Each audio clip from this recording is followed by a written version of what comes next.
I worked at Elon Musk's neural lab, and the prototype recognized my dreams. At first, it was a breakthrough I thought could change everything. A machine that could decode your subconscious? Incredible, but I didn't realize how far it would go. It didn't just read my dreams. It started altering my memories to match them. Soon, everything I thought I knew about myself was slipping away. This is the story of how a simple experiment turned into a living nightmare I couldn't escape. The day I stepped into Elon Musk's neural lab, I felt a surge of excitement. I'd always been fascinated by technology, especially in the realm of the human brain. The idea of decoding dreams, of truly understanding what's going on inside our subconscious minds. It felt like we were on the verge of a revolution. This wasn't just another job. This was the kind of work that could change everything. We weren't just building something new. We were unlocking the mysteries of the mind. I remember walking through the sleek, white halls of the lab, the walls lined with advanced machines, some of which I couldn't even recognize. It all looked so futuristic, like we were living in a sci-fi movie. The energy in the air was palpable. Everyone had that look in their eyes, that sense of purpose, as if we were part of something bigger than ourselves. And in a way, we were. The prototype we were testing, the one everyone was buzzing about, was a dream recognition machine. It was designed to interpret the dreams of the subject and provide insights that could help unlock deeper layers of the subconscious. But what fascinated me most wasn't just its ability to read dreams. It was its potential to predict them. The idea that it could understand not only the patterns of our sleep, but also the thoughts and fears buried deep within us. It felt like we were stepping into the realm of the unknown, and I couldn't wait to be part of it. I was one of the first to volunteer for the testing phase. After all, what could go wrong? The whole point was to see how well the prototype could analyze my dreams. In the first few sessions, everything seemed normal. Well, normal for someone who's having their dreams analyzed, anyway.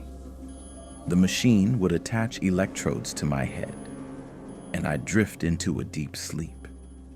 When I woke up, there would be a series of reports on my dreams, and the results were pretty impressive. The machine could break down the dreams, identify symbols, and even track recurring themes. It felt like something out of a dream itself. I'll admit, I was impressed, but as the days passed, something started to feel off. It wasn't the machine itself, but rather how deeply it was digging. The dreams it pulled from me weren't always the ones I remembered clearly. Sometimes, it felt like the machine was pulling out memories that had been buried in the deepest corners of my mind. Memories I didn't even know I had. Things that felt like fragments of a forgotten dream, hidden under layers of time and distance. I didn't question it at first. After all, this was cutting-edge technology. Who was I to doubt its capabilities? But the more I interacted with the prototype, the more I started to notice small, almost imperceptible shifts in my reality. At first, it was just minor details. I would recall a conversation with a colleague I had no memory of, yet the conversation felt so real, like it had happened 1,000 times before. I would walk down a street and feel this strange sense of déjà vu, as if I'd been there before, though I knew for a fact I hadn't. But these were fleeting moments, easily brushed aside. But then things began to change in a way that was harder to ignore. One morning, I woke up to find a report on my dream from the night before. It was detailed with the usual breakdown of symbols and emotions, but this time, something caught my eye. Something that made my stomach twist. The report mentioned a location I had never been to. A place that felt strangely familiar but didn't exist in my memory. It was described in vivid detail. The winding streets, the old brick buildings, the park with the fountain in the middle. I hadn't dreamt of this place, and yet the description felt so real that I could almost picture it in my mind. I stared at the report for what felt like hours, wondering if I had somehow visited this place in a dream I hadn't remembered. But I knew I hadn't. I would have remembered something like that. The more I looked at the report, the more unsettling it became. The prototype wasn't just analyzing my dreams, it was pulling out memories from deep within me. Memories that didn't belong to me. I thought about the conversation I had with a colleague the day before, the one I hadn't remembered. Maybe it wasn't just that I had forgotten it. Maybe it was never real to begin with. I felt a cold shiver run down my spine as I tried to push the thought out of my mind. But the more I thought about it, the more it seemed impossible to ignore. I started to notice these changes more and more. Small things at first, like seeing faces in crowds that I swore I had seen before, though I couldn't place them. And then the memories would follow. I'd remember a phone call I never made, or a meeting that never took place. I'd try to explain it away, but deep down, I knew something was off. I was beginning to feel like I was losing my grip on reality. Was it the machine? Was it messing with my mind? I decided to run an experiment of my own. Over the course of the next few days, I started keeping a journal of my memories.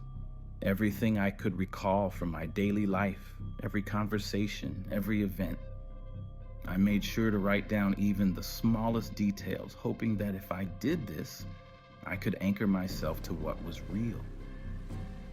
At first it seemed like a good plan, but then I started noticing something even stranger. The memories I had written down began to change too. Details I had jotted down were now different from what I had originally recorded. I couldn't trust my own memories anymore. The prototype had started altering my reality. But how and why? The deeper I got into this experiment, the more I realized the nightmare was just beginning. But what I didn't know at the time was that this wasn't a random glitch. The prototype wasn't just remembering my dreams, it was rewriting them, turning them into something darker, something far more dangerous. And soon, my memories would no longer be the only thing at risk. The first time I noticed something truly strange was during a lunch break. I'd stepped outside the lab for a breath of fresh air, trying to clear my head after another long session with the prototype. I found a quiet spot in the courtyard and sat down, hoping to shake off the unease that had been creeping up on me since the last test. But as I sat there, staring off into the distance, I suddenly felt a wave of familiarity. The bench I was sitting on, the flowers in the garden, they felt like they belonged to a memory I should have known. I couldn't place them, but the feeling of recognition was undeniable. I shrugged it off at first. It was probably just my mind playing tricks on me, right? But the feeling lingered, gnawing at me. And when I got back to the lab, I couldn't shake the sense that I'd been there before. The thought made no sense. There was no reason I should have been to that courtyard before. I'd only started working at the lab a few weeks ago. Yet, the image of it, so vivid and detailed in my mind, felt like it had been part of my life for years. That was just the beginning. As the days went by, I began to experience more moments like this. At first, they were small things. Faces I thought I recognized from somewhere. Names that sounded familiar. Places I'd never visited suddenly becoming so real in my mind. But then the changes started becoming more significant. I'd recall conversations I'd never had with people I didn't even know. I remember one day sitting down with a colleague, someone I'd worked closely with for weeks, and suddenly remembering a conversation we'd had weeks ago, only it hadn't happened. Not in this reality anyway. The conversation was vivid. I could almost hear her voice, see the way she'd tilted her head when she spoke, the exact words she'd said. But when I asked her about it, she looked at me like I was crazy. "We've never talked about that," she told me, and the confusion in her eyes made my stomach twist. How could I remember something so vividly, yet it never happened? It was as if my mind was creating moments that had never been real, moments that felt too genuine to be fake. At first, I thought maybe it was just stress. Maybe it was all the long hours in the lab. After all, I was part of something huge, cutting-edge tech, a dream project. But the more I tried to rationalize it, the more I felt like I was losing control. It wasn't just random thoughts. It was like my mind was being hijacked. Memories that weren't mine started to invade, replacing the real ones I once had. They were becoming more detailed, more specific. And each time I tried to convince myself that I was just imagining it, another memory would slip through the cracks. One afternoon, after another deep sleep session with the prototype, I woke up with a strange sense of unease. It wasn't just the dreams I had had, it was the memories that followed them. I was no longer just remembering random places. I was recalling entire events. One of them, in particular, stood out. A vacation to a cabin in the woods with my family.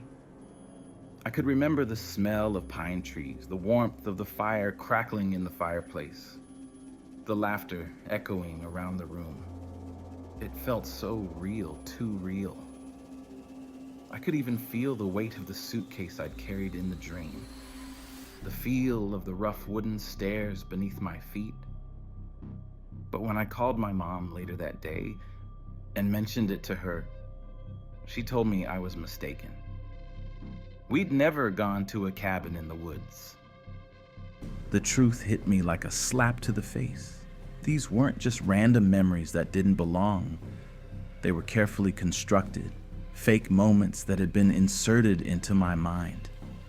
Memories that were too perfect to be real, too vivid to ignore. I hadn't just forgotten something. I'd been given an entirely new life, a life that I'd never lived. The more I tried to ignore it, the more these memories became a part of me. I couldn't escape them. They were replacing the real moments of my life, making me question everything I thought I knew about myself. I kept telling myself it was just a side effect of the prototype, that I was being affected by the machine's readings. But I knew deep down that this was something far worse. The prototype wasn't just analyzing my dreams. It was rewriting my memories. It wasn't just feeding me visions of the past. It was manufacturing them. I tried to keep track of everything, every memory, every moment that felt too strange to be true. I started writing things down in a journal, recording my thoughts and experiences, hoping that by documenting it all, I could hold on to some semblance of reality. But even that didn't help. The more I wrote, the more the details began to shift. I'd write down something that felt like a vivid memory, only to look back at it a few days later and realize the details had changed. Something as simple as the color of a shirt I was wearing in a memory would shift. The location would change. The people involved would switch. It wasn't just small discrepancies. It was like the entire structure of my life was being rewritten right in front of me. I tried to fight it. I would go back to the reports from the prototype scans, hoping to find something that could explain it, some kind of glitch, but it all checked out. The machine was working perfectly, and it was pulling memories from my brain like it was supposed to. But those memories weren't mine. They were the prototype's creation. As I sat in the lab, staring at the results of my latest scan, I felt a cold dread settle in. I wasn't just losing my grip on reality. I was losing myself. The person I had been, the person I thought I was slowly being erased, replaced by a version of me that had never existed. And the scariest part? I didn't know how much longer I could hold on to what was real. But this wasn't the worst of it. The memories I thought were mine weren't just invading my thoughts. Soon, the prototype's changes would start affecting the people around me. And that was when everything would spiral out of control. It was a restless night. The dreams that plagued me had become more vivid, more intense. I would wake up in a cold sweat, unsure if I'd just had the worst nightmare of my life or if I'd been reliving memories that had never been mine. The lines between what I thought was real and what the prototype was implanting in my mind had started to blur. And with each passing day, I felt more and more like I was trapped in a never-ending loop between waking and sleeping. The mornings became unbearable. I'd wake up with my heart racing, my mind flooded with fragmented images, faces, places, conversations that didn't feel like they belonged to me. I'd tell myself that it was just another weird side effect of the dream recognition prototype, that it was simply interpreting my subconscious in strange ways. But the more I tried to dismiss it, the more I realized how deeply it was affecting me. I no longer knew what was real. My dreams felt too real, like they had a weight, a depth that stretched far beyond the confines of a typical dream. One morning, I woke up with the strong sensation that I had just finished a conversation. But I hadn't. I glanced at the clock, realizing I'd only been asleep for a couple of hours. But in that moment, the conversation felt so vivid, so detailed, as if it had happened for real.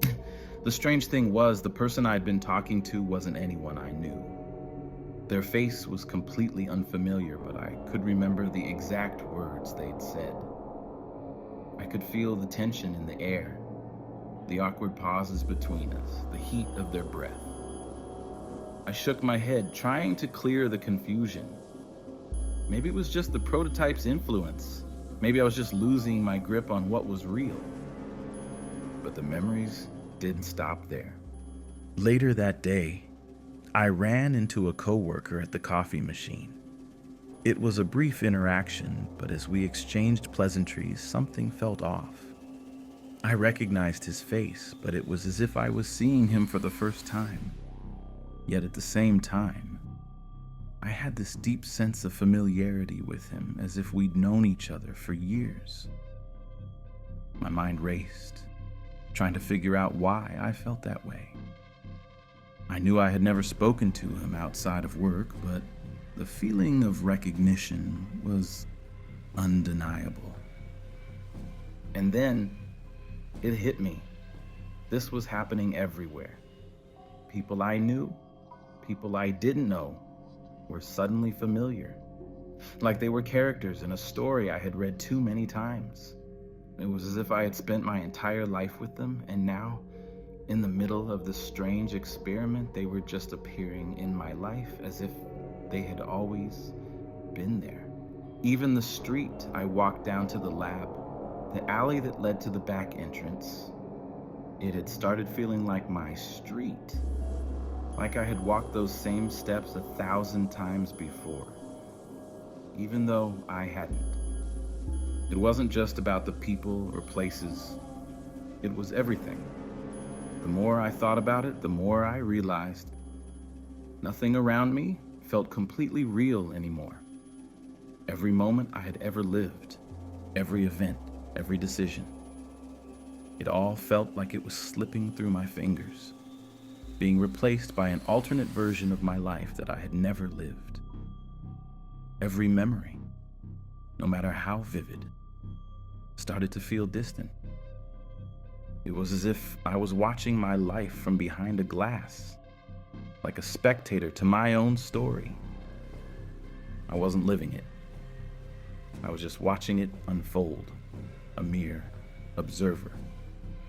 But what terrified me more than anything was the dreams. They weren't just fading memories of the past anymore. They were becoming my present. I started having dreams about people I'd never met, about places I'd never visited, but when I woke up, I felt like I had already been there. I could picture their faces so clearly, almost too clearly. And the worst part? They weren't just strangers anymore. They felt like long-lost friends, family I hadn't seen in years. The emotions, the connections, they were so real, so intense. It was like I had lived an entire life with these people and then lost them. I couldn't tell what was real anymore. I remember one specific dream, one that haunted me for days. It was a simple, almost idyllic scene. A park, a bench, a conversation with a man I had never seen before. But the dream felt so real. I could feel the cool breeze, the soft rustle of leaves in the trees. I could hear the distant sound of children laughing in the background. But when I woke up, I felt this overwhelming sense of loss, as though I had just woken up from a life I'd lived in a different world. I went to work the next day, still shaken by the dream, and as I walked past a familiar cafe, I froze. There, sitting outside, was the man from the dream. He was real. He was sitting on a bench in front of me, exactly as I had seen him in the dream. I froze. I felt like my heart had stopped beating. How was this possible? This couldn't be happening. It was too impossible, too surreal. I tried to brush it off, telling myself it was just a coincidence, but deep down, I knew something was happening. Something was very wrong. The prototype had started manipulating my reality, and it wasn't stopping. It was blurring the lines between my waking life and my dreams until they were one and the same. I couldn't tell what was happening in the lab, what was real in my life, and what was simply a product of the machine's influence. Every time I tried to pull myself out of this nightmare, it felt like I was just sinking deeper into it. What scared me the most was the feeling of control. I didn't feel like I was in control of my own mind anymore. The more I tried to hold on to my reality, the more it slipped away. I didn't know if the memories were changing me or if I was changing them. It felt like I was being swallowed by the machine's influence, its ability to distort my perception of the world around me. And with every passing day, I realized that I wasn't the only one affected. The entire lab was beginning to crack under the pressure. Colleagues I had once trusted started acting strangely. They would mention experiences, entire conversations that I knew had never happened. They would recall dreams that felt far too close to the experiences I was having. It was like we were all part of some twisted experiment, trapped in a reality we didn't understand. The worst part, I couldn't leave. I couldn't escape. The prototype had invaded my life, my mind, my very existence. And now, there was no way to break free from it. I was trapped in a world that was no longer mine. I wasn't sure if I ever knew what was real in the first place. But what I didn't realize was that this was only the beginning. As the prototype's influence continued to grow, I was about to learn that it wasn't just my memories being manipulated, it was my very identity.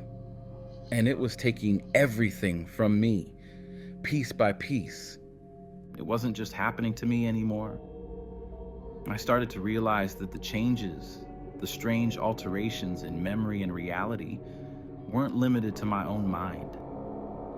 They were happening to everyone in the lab. People I had worked with for months, people I thought I knew, began to change. They were starting to lose their grip on what was real, just like I was. And I couldn't ignore it any longer. The prototype, the machine I had once believed in so deeply, was no longer just reading our minds. It was infecting them. It started subtly, like a whisper in the back of my mind. Colleagues would recall conversations or meetings that had never happened. At first, I thought they were just confused, maybe a little tired from the late hours we'd been working. But as the days went by, it became clear that something bigger was at play. They weren't confused. Their memories were being rewritten, just like mine. I remember one particular instance that left my skin crawling. I had been talking with one of the researchers, a man named Henry, who I had worked alongside for weeks. We were discussing the prototype as usual, when he suddenly mentioned something I knew wasn't possible. "Do you remember that time we all went to that conference in Seattle?" he asked, his eyes full of expectation. It was right before we started the big phase of the project. I froze. I had never been to Seattle. I didn't even remember there being a conference. I shook my head, trying to mask my confusion. "What do you mean?" "I haven't been to any conference." Henry's expression didn't change. "Of course you were there," he said, almost as if it was the most natural thing in the world. "You presented the findings on dream mapping." I could feel my heart pound in my chest. This wasn't just a memory glitch. This was something much worse. I quickly excused myself and left the conversation, my mind racing. I went back to my desk, trying to make sense of what had just happened. How could he remember something that never happened? I began to question everything. Was I losing my mind? Or had the prototype already taken control of all of us? I had to know if I was the only one experiencing this. So I started paying closer attention to the people around me. One by one, I began to notice the same strange occurrences. Another colleague, Susan, started talking about a road trip she claimed we had taken together the year before, a trip to the Grand Canyon. I had never been there, let alone with Susan. I told her this, but she just looked at me like I was insane. "You remember," she insisted. "We went on the trip with the team. You told me you loved the view." I stared at her, a cold shiver creeping down my spine. I had no memory of this trip because it didn't exist. It wasn't just random conversations either. People's entire lives were beginning to warp. They would tell me about their families, their childhoods, things I had never heard of, but which they swore were true. I could feel the walls closing in on me. No one seemed to notice the severity of the situation. The others seemed to accept these new memories without question. They had all become complicit in the machine's manipulations, either too afraid or too blind to see what was happening to them. But I couldn't ignore it. Not anymore. The more I observed, the more I realized just how deep the problem had spread. The lab, once a place of sharp intellect and purpose, had become a breeding ground for confusion and paranoia. And everyone around me was changing.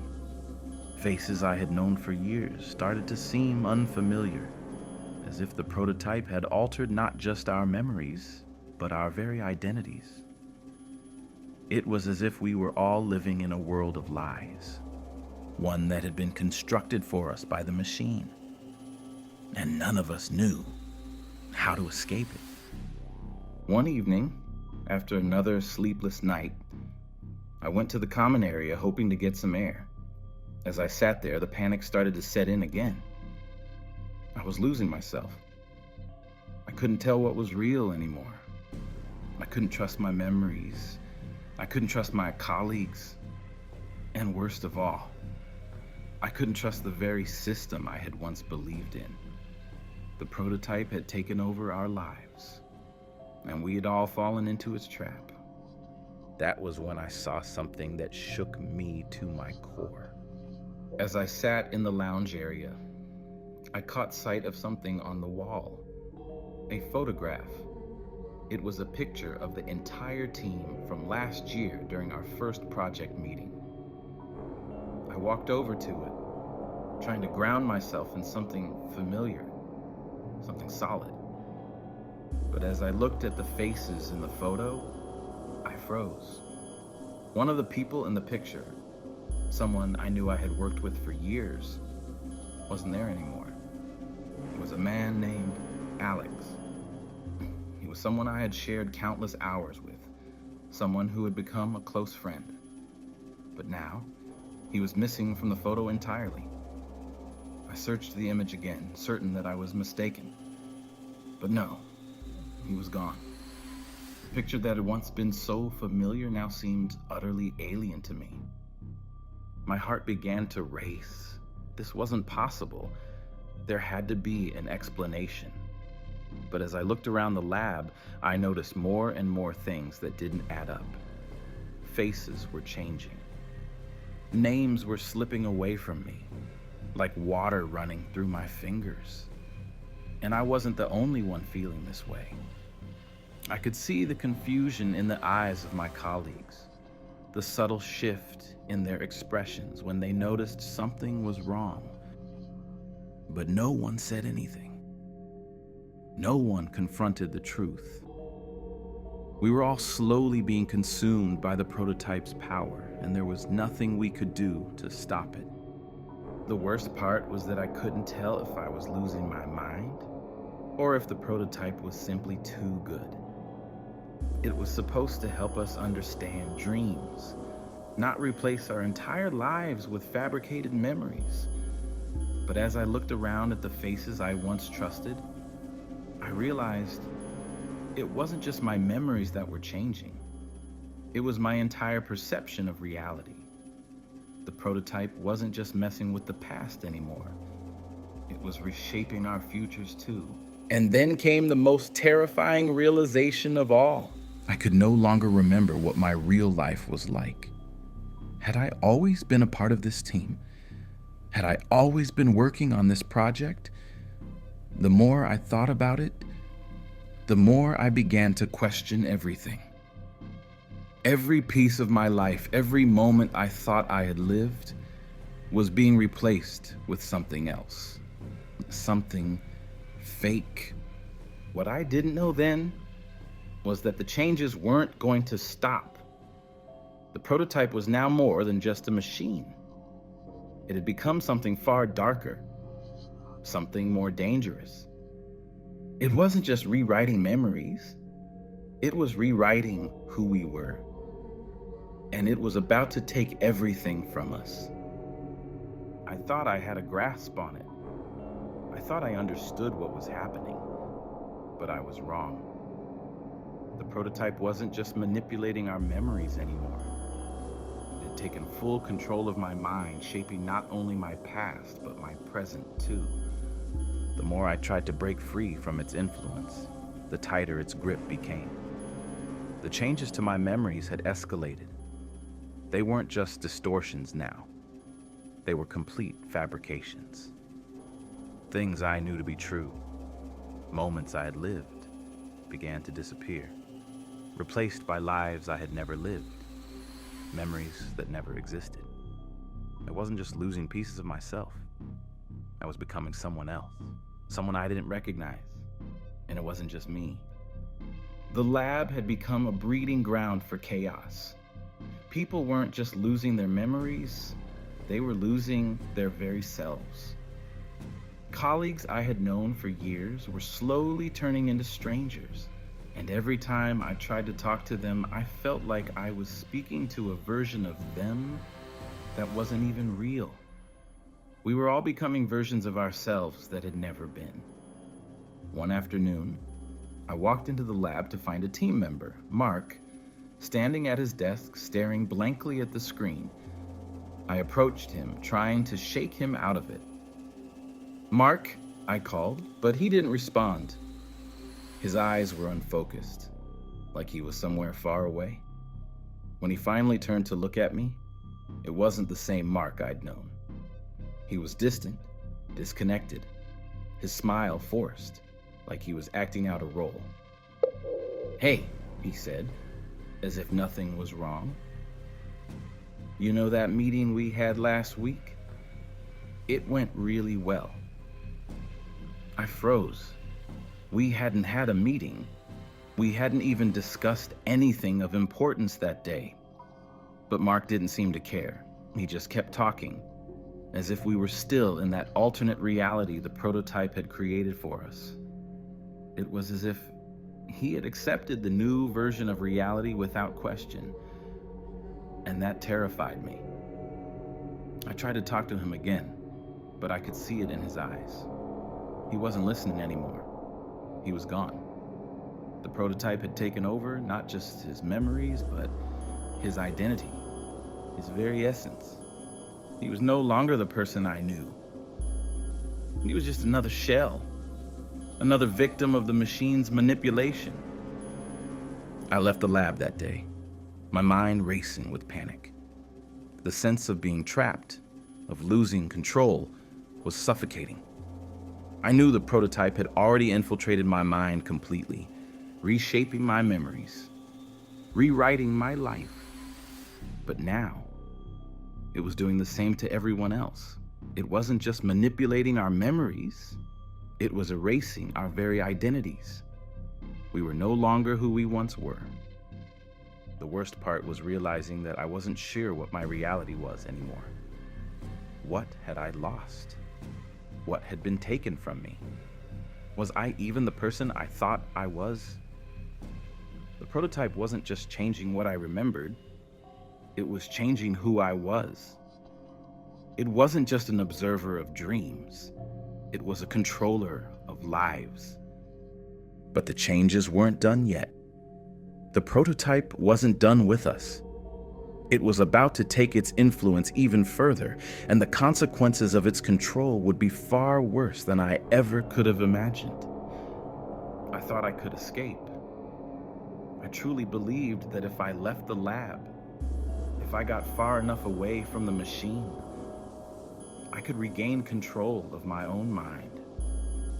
Maybe it was the prototype's influence or the constant pressure of the experiments, but I was desperate. I needed to be free, so I packed my things and left, determined to cut ties with the machine once and for all. But I didn't realize how deeply the prototype had already embedded itself in me. When I left the lab, I wasn't just walking away from a building. I was walking away from my own identity. I had become so entangled in its web of altered memories and fabricated realities that there was no real escape. At first, I thought the city streets felt familiar, almost too familiar. I knew this place, the sidewalks, the coffee shops, the park down the street. But the more I walked, the more I realized something was wrong. I couldn't shake the sensation that I had already walked these same streets countless times before. I'd passed by strangers who seemed like old friends, feel the weight of moments I had never experienced. Every step I took was like a replay of a dream I couldn't wake up from. I kept telling myself it was just my mind playing tricks, but the overwhelming sense of deja vu was suffocating. I tried to clear my head, so I ducked into a cafe I used to visit years ago. The moment I walked inside, the smells, the sounds, even the people, they all felt too familiar. I saw a woman sitting alone, reading a book, and something in the pit of my stomach dropped. She wasn't anyone I knew, yet my mind screamed that I had seen her before. It was as if she had been a part of my life for years, but when I tried to approach her, the words caught in my throat.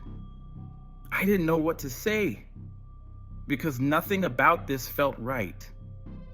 I left quickly, heart pounding, only to find myself walking aimlessly again. I realized I wasn't in control. I was being dragged through a reality that wasn't mine. And no matter how far I tried to run, the prototype was still there, pulling the strings of my mind. It was as if the machine had planted these memories, these false connections, in me so deeply that it didn't matter where I went. I was still trapped in its world, trapped in its dreams. I reached my apartment building, hoping for some sense of relief. But as I entered, I was hit with an overwhelming sense of wrongness. The hallway, the familiar smell of old carpets, it all seemed like something I'd seen before, but in a life I had never lived. I walked to my door, and when I looked at the number on the frame, I couldn't even remember what it was like to walk down this hallway before.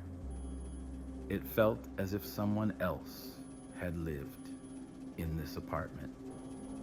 Someone who had no connection to me, no memory of who I once was. It hit me all at once. I wasn't running away from anything. I was running in circles. The prototype had already made its mark, already woven its influence into the very fabric of my life. Every place I went, every step I took, it was as if I was living inside a dream I couldn't escape. No matter how far I ran, I would always be trapped in a world of altered memories and fabricated realities.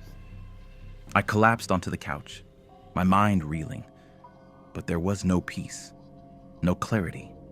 The prototype's presence was still there, inside me, controlling everything. I couldn't leave.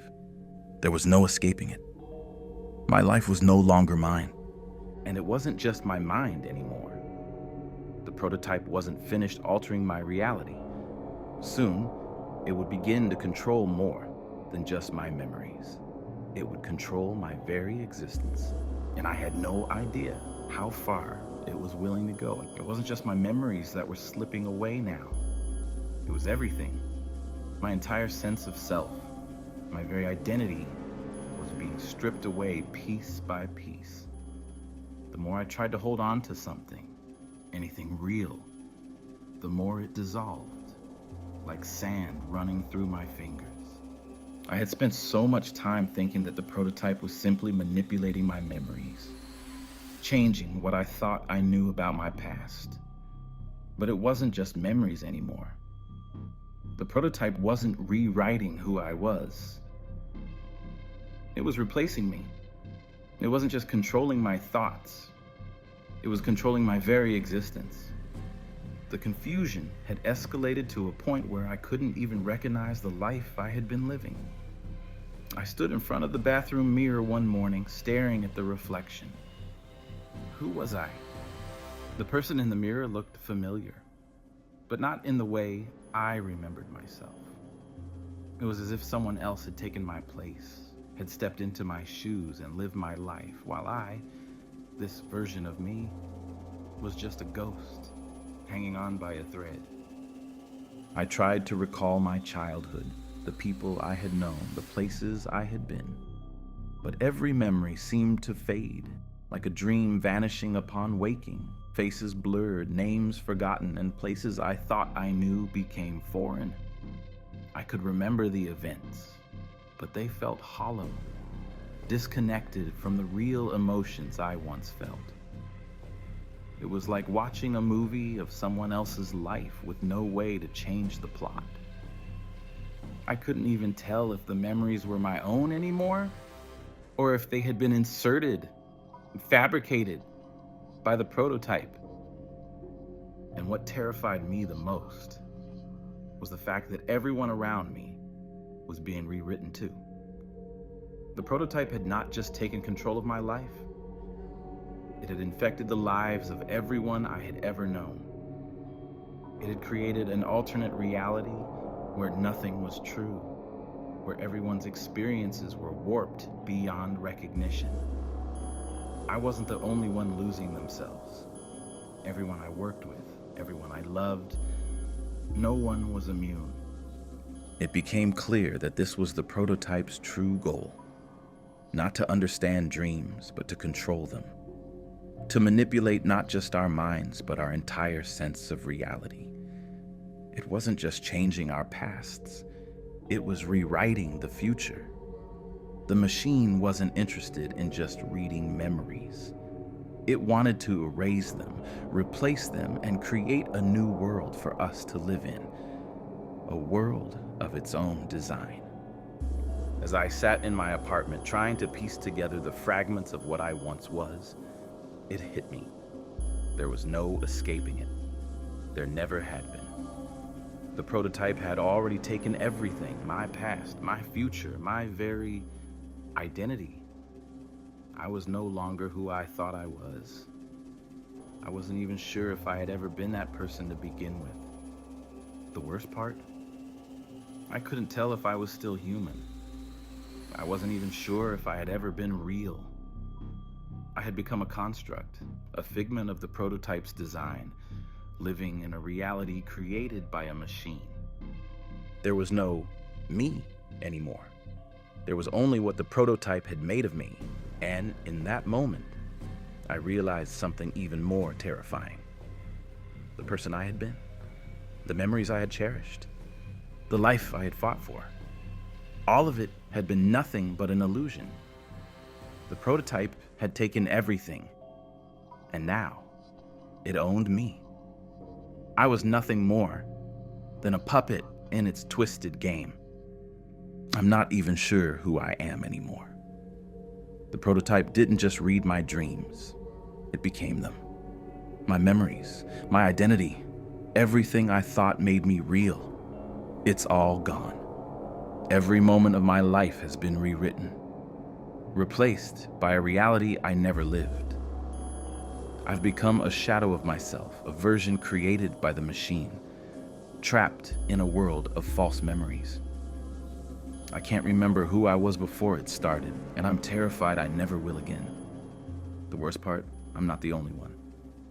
Everyone around me has been changed, reprogrammed. We're all part of this twisted experiment. We're all being consumed by it. There's no escape.